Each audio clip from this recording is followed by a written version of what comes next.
আসসালামু আলাইকুম। হ্যালো প্রবাসী ভাইরা, মন খারাপ কেন জানি, কারণ আমিও যে প্রবাসী।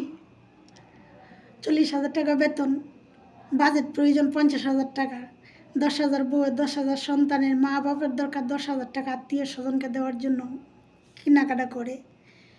20,000 টাকা মাংস ও গড়ের বাজার করছে, তাই না? 50,000 টাকা। কিন্তু আপনি ইনকাম কত? 40,000 টাকা। 10,000 টাকা কোথা থেকে আসবে? বন্ধু বান্ধবের কাছ থেকে হাওলাত করে, তাই না?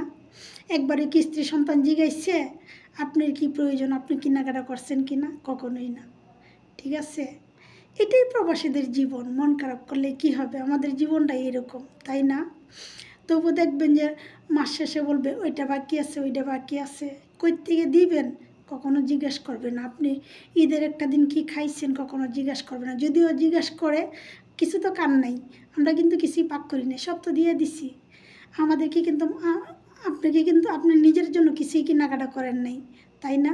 তারপরেও বলতে হবে হ্যাঁ আব্বু কিংবা আম্মু কিংবা স্ত্রী আমি কিনছি আমার জন্য এই পাঞ্জাবি, ওই শার্ট, অথচ হয়তো বন্ধু বান্ধবের কিংবা পরান, তাই না? নিজের জন্য কিছুই কিনা হয় না। আমাদের জীবনটাই অন্যরকম। লাখ লাখ টাকা রেনা করে প্রবাসে পাড়ি রাখেন, পাও রাখেন।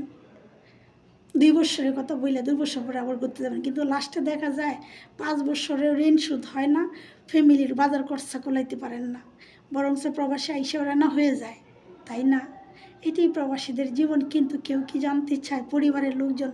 আমি একটা ভিডিওতে দেখছি যে আমার এক ভাই পরিবারের টেনশনের জন্য পরকালে চলে গেছে।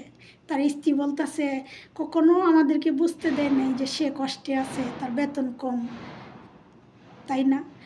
সে কিন্তু চলে গেছে। সে বলতেছে আমার স্বামী কখনো বলে নাই, বুঝতে দেয় নাই। আরে বোন, তোর স্বামী বুঝতে দিব কি লেগে? তো বুঝতে হবে। মাসে মাঝে টাকা চাষ, প্রতি সপ্তাহে সপ্তাহে টাকা চাষ।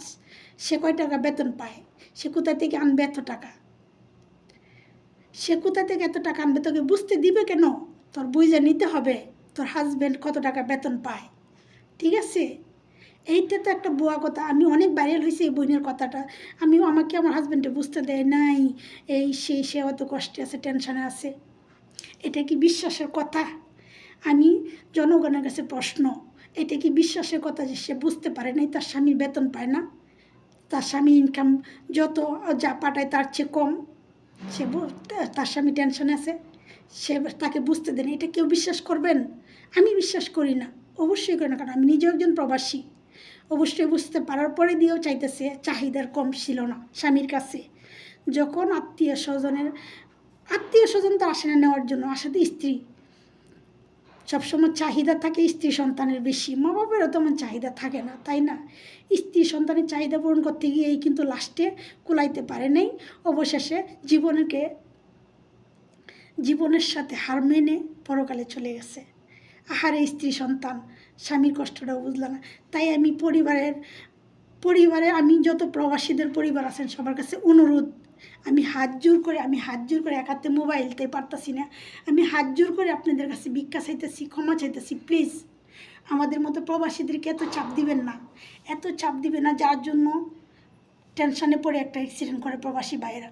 আমাদের প্রবাসী ভাইয়েরা অনেক কষ্ট করে, আমরা যেমন ঘরে থেকে কষ্ট করি, আমার প্রবাসী ভাইয়েরাও কিন্তু অনেক কষ্ট করে। প্লিজ প্রবাসীর পরিবাররা আপনাদের, আমি তো প্রবাসী তাই বুঝি প্রবাসীদের কষ্ট। একজন প্রবাসীর মনে যে কি কষ্ট পাহাড় সমান আমরা বুঝি, ঠিক আছে? তাই প্রবাসীর স্ত্রী, মা বাবা সবাইকে হাত জোর করে অনুরোধ করব, টাকা পয়সার জন্য চাপ দিবেন না, আল্লাহর হস্তে টাকা পয়সার জন্য চাপ দিবেন না। সবাই ভালো থাকবেন, সবাইকে জানাই অগ্রিম ঈদ মোবারক।